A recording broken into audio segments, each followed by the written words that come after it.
We are off to China, Guangdong province. Now, Guangdong province is that province on the mainland bordering Hong Kong. Guangdong, China's powerhouse, with its formidable Pearl River Delta and imposing Canton Tower. We'll visit Bruce Lee's ancestral home, take in some Cantonese opera, go viewing in a solar observatory, and take a walk in a park dedicated to talented people. All ahead, and with me in an Aussie lockdown, two talented Guangdong-based journalists will show us the province's highlights.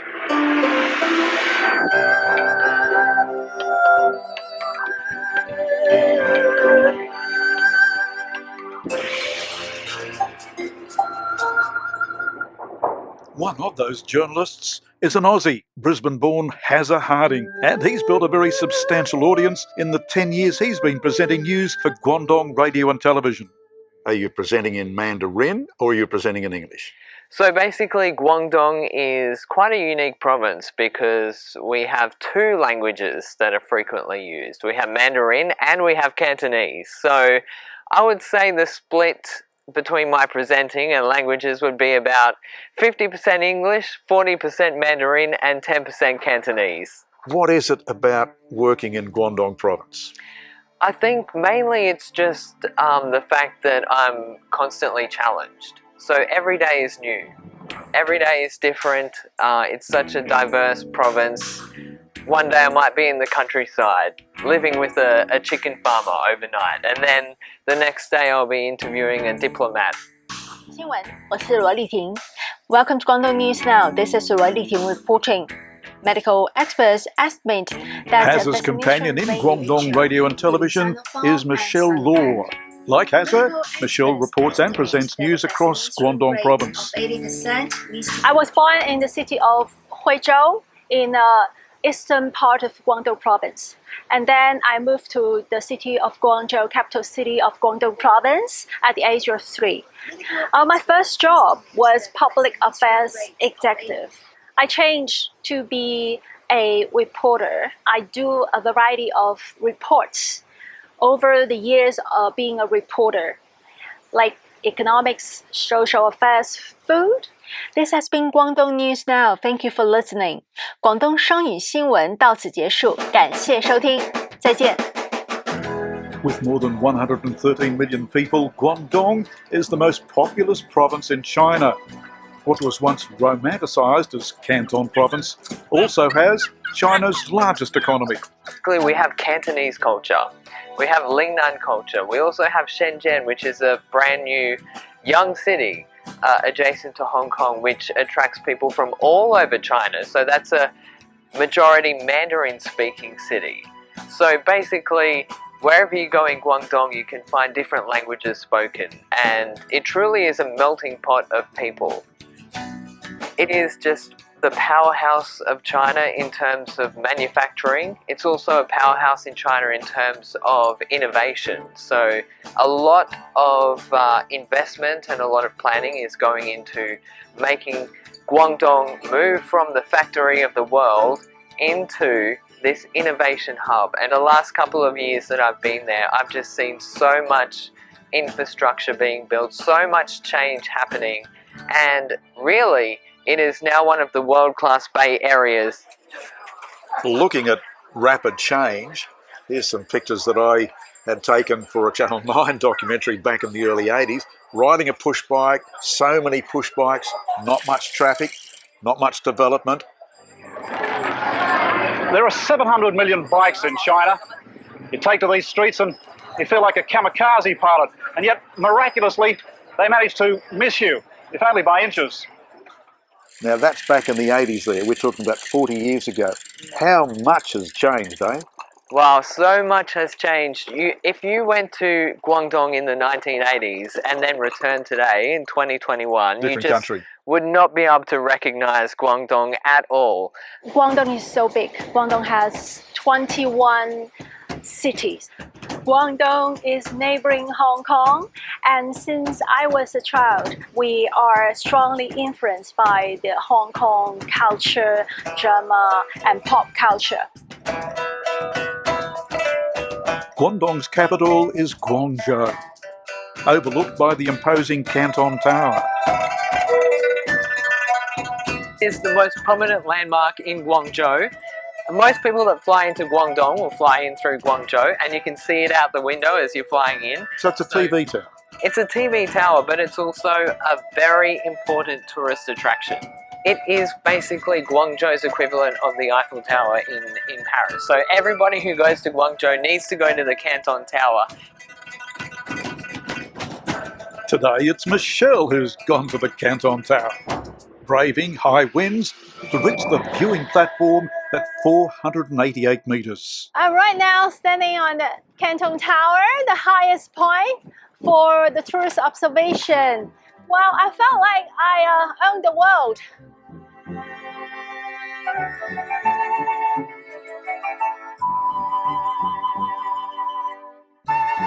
On top of the Canton Tower, there are different ways for you to appreciate the beauty of the Guangzhou city. One way for Michelle to appreciate that beauty is taking a ride in a giant cabin. They call it a Ferris wheel, but it's really a slow-moving gondola. Another attraction on the Canton Tower is the super exhilarating giant drop.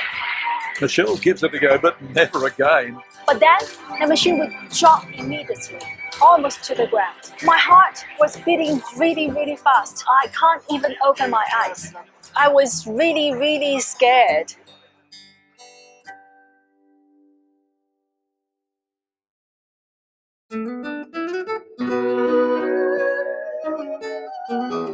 One of Guangzhou's nods to the past is Cavalry Street. So the Chinese name is Yongqingfang, and basically it's an older area of Guangzhou that has been completely renovated, but it has maintained all of its traditional elements. So you can actually go there and you can experience what Yongqingfang was like hundreds of years ago. The outstanding feature of Yongqingfang is the Qilou buildings. The ceiling of Qilou is almost 2 times than those of the residential buildings nowadays. It's now also a cultural hub of Guangzhou, mainly featuring traditional arts and crafts. One prominent house here honours Kung Fu legend Bruce Lee.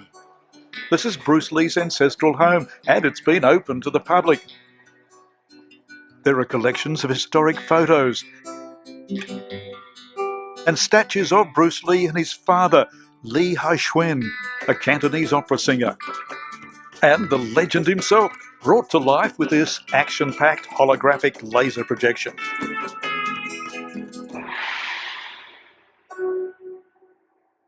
One of the highlights you can find is the Cantonese Opera Art Museum. Cantonese opera has been ingrained in local residents since they were little. Michelle learned it and can still sing a few bars. I learned the Cantonese opera when I was very, very little because my grandparents loved hearing the Cantonese opera, so I can also sing. 纷飞满里隔千山. Well, that's all I can remember. Time then to watch the professional performers in a venue that's been purpose-built, the Cantonese Opera Art Museum. There are 2 stages here, one outside.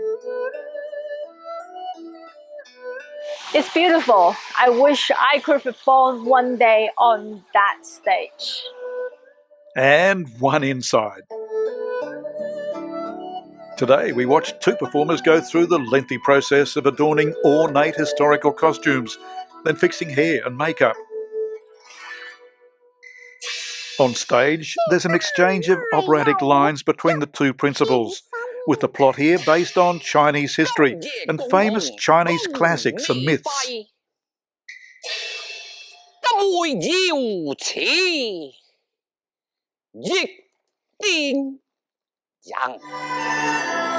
This form of opera is popular in Guangdong, where it's firmly established itself since slowly migrating from the northern part of China 9 centuries ago. Today you're watching music and song, but in other iterations there's martial arts and acrobatics involved.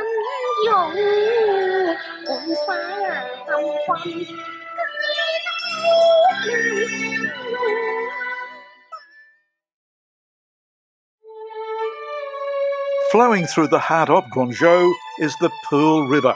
The Pearl River has been an important link for the city of Guangzhou as an important node on the maritime Silk Road. And obviously that allowed Guangzhou to become one of the first cities in China to open up to the rest of the world for trade.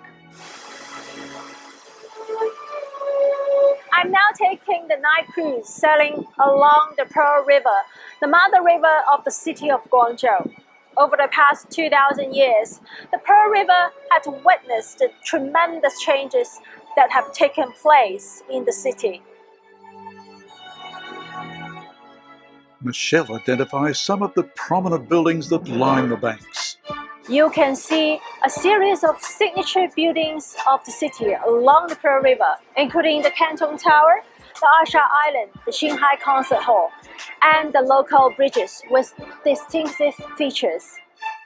This river is the beating heart of an even bigger delta, a soaring, sprawling, surging mega region of 78 million people, the Pearl River Delta. This has become the workshop of the world, a transformation that has created the greatest internal migration ever known. For Michelle, these river trips attract locals and foreigners alike in big numbers. During the travel peak season, a height of 3 million passengers have been registered a year for taking the Pearl River night cruise.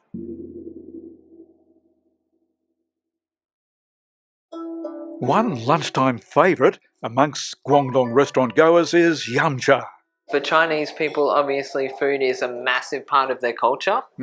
And that stems from historical reasons. So in the past, large banquets were mainly only seen over special occasions such as Chinese New Year. But as China has grown more prosperous, Yes. you know, it's accessible to people every day of the week. Chinese people are so proud of the food. In Guangzhou, Michelle prepares to dine at one of the city's top restaurants, Tao Tao Zhu. I think this is the place that if you travel to Guangzhou, that you should come to the Tao Tao Zhu restaurant. It's the restaurant which was established 141 years ago. For Michelle, this whole yamcha experience is much more than food. It's more than yamcha, it's more than food, it's more than breakfast or lunch. It's a place where people can get together. In my experience, Yes. people in Guangzhou are more willing to spend up big on food rather than other luxuries in life. Chinese food really brings people together, and it's the style in which we eat. So we're sharing dishes. It's a communal experience. Today, as it shows off the immense variety of the dishes being served. Guangzhou is a foodie's paradise, that's for sure. We've got barbecue pork, we've got sticky rice, we've got stir-fried vegetables, we've got steamed rice noodles, chicken feet, samoy, crispy pork, congee, and of course prawn dumplings. Yum yum. Our yamcha banquet ends with a revelation from our Hazza. He's also a pop singer in China.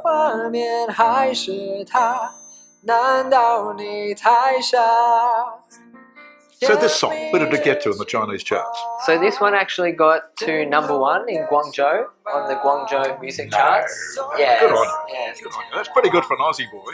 Pretty good for an Aussie boy. Off now to the city of Shenzhen. It's the Silicon Valley of China, is it not? Exactly, but there's a lot more to the city than just that. Yeah. Just over 30 years ago, it was a fishing village, and now it has risen up to be one of China's first-tier cities, and there's only 4. Of all of Guangdong cities, Shenzhen epitomises all that is futuristic in China. In earlier trips, I filmed many innovations here in Shenzhen, such as driverless buses. Welcome to Transport of the Future. This is the Shenzhen Bus Company that has developed a fleet of these driverless buses. Now, we've heard all about driverless cars, but right now, driver in place in a testing mode, technology being worked out, but these are ready to hit the road, just waiting for approval from authorities. No hands. In these test runs through the streets of Shenzhen, the driver is ready to take over if technology fails, meaning passengers can expect no one at the wheel, just a spinning steering wheel automatically guiding their bus through peak hour traffic.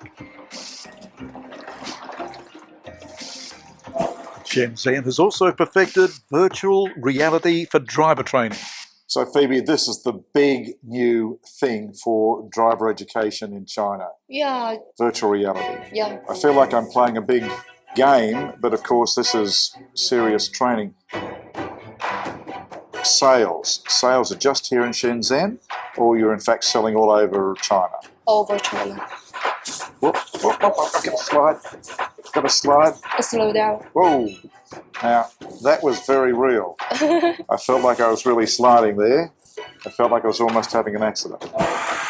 As for drones, Shenzhen's JTT technology is leading the world. So the drone finds somebody drowning. Mhm. What happens? At this time, we will arrange the drone to carry our special device, which is customized for the Australian market.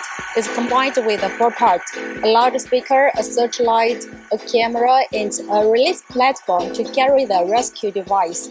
When we find the drowning person, we will drop the rescue device to the drowning person. When it touches water, it will be expanded automatically. And then the drowning person can do the self-rescue and wait the rescue team come to rescue him. All of Shenzhen's super tech brains are concentrated in one district, Zhuhai Street. This street alone has a staggering GDP of $46 billion. According to Hazza, Shenzhen's Zhuhai Street is a must-see. So you've got a lot of China's high-tech companies based here. The big players. The big players. So who are the big players?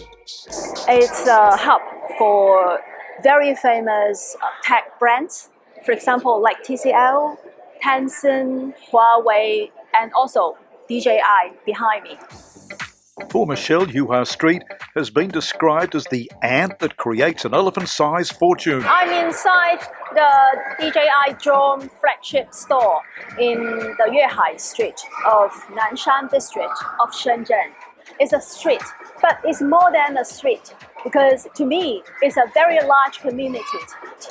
It has over 20 square kilometers, and last year it has generated GDP of 2.77 trillion yuan. It's also a city where 70% of the population are the younger generation. This new and prospering city of Shenzhen has been created by some outstanding individuals, and they're given impressive recognition in a special place known as Talent Park. The park pays tribute to the outstanding talent who have made great contributions to the city's development. A city of immigrants. The city's founders are honoured in tall, etched steel cylinders. Individuals as diverse as talented business people, to doctors and even biologists.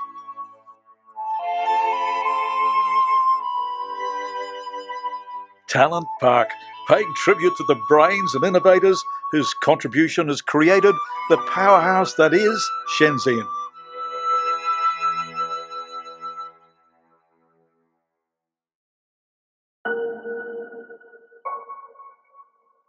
Not to be missed is the observatory, sited right at the top of a ridge on the Dipang Peninsula and on a steep cliff right alongside the ocean.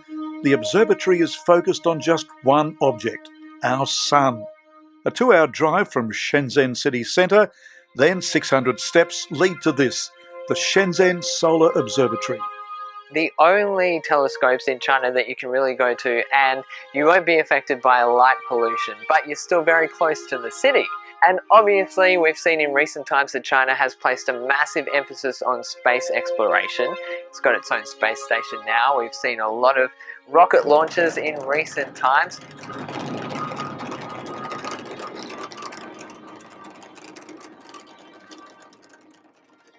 This solar telescope on my left-hand side is the only one solar telescope in Guangdong province. The other two are in Beijing and also Yunnan province.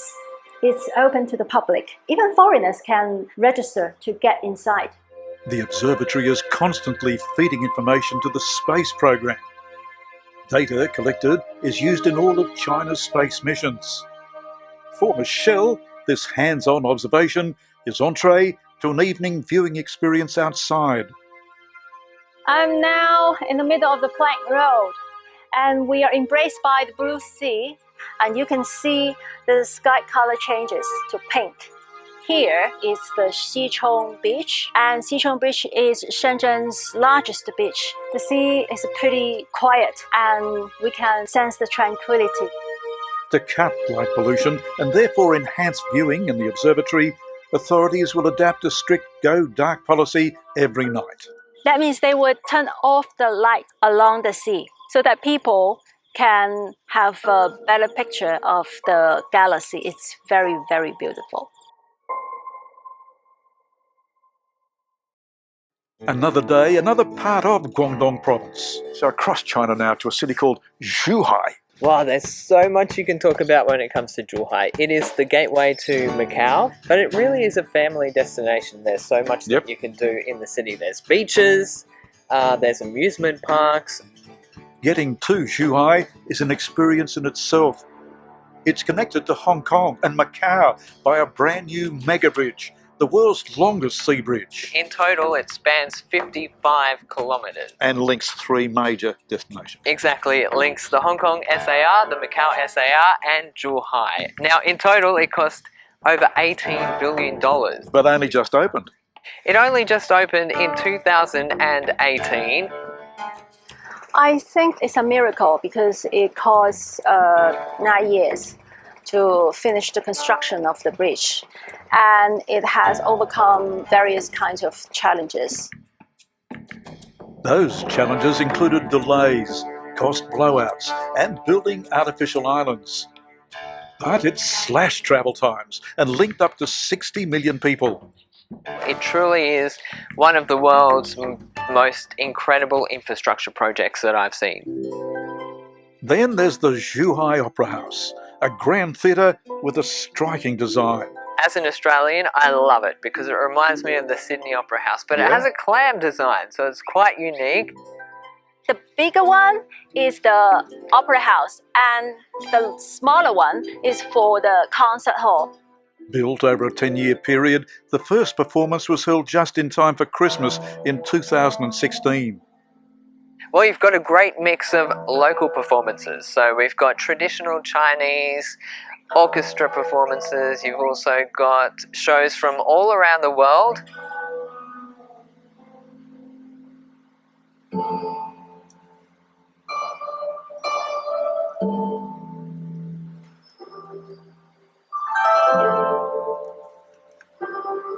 It's graceful and it's beautiful on the stage.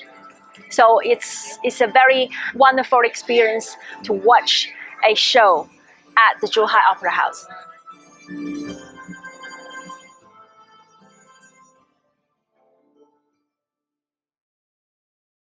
Then there's a road linked to lovers.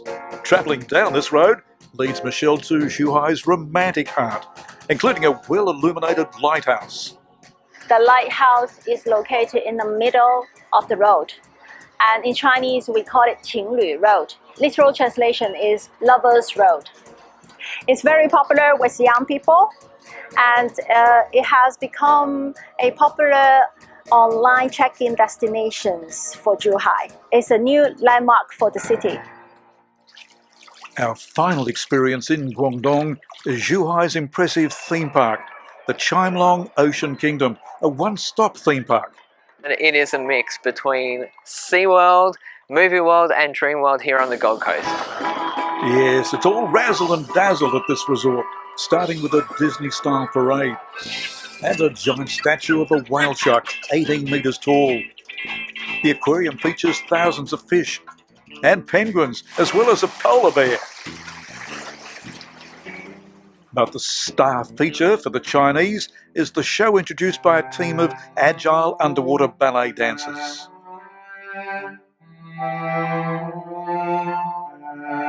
Of course, definitely the most attractive place, as you can see, is the world's largest fish tank behind me. There are altogether 8 whale sharks swimming inside the fish tank along with other marine animals. This aquarium is the best in China because it has won 5 Guinness records.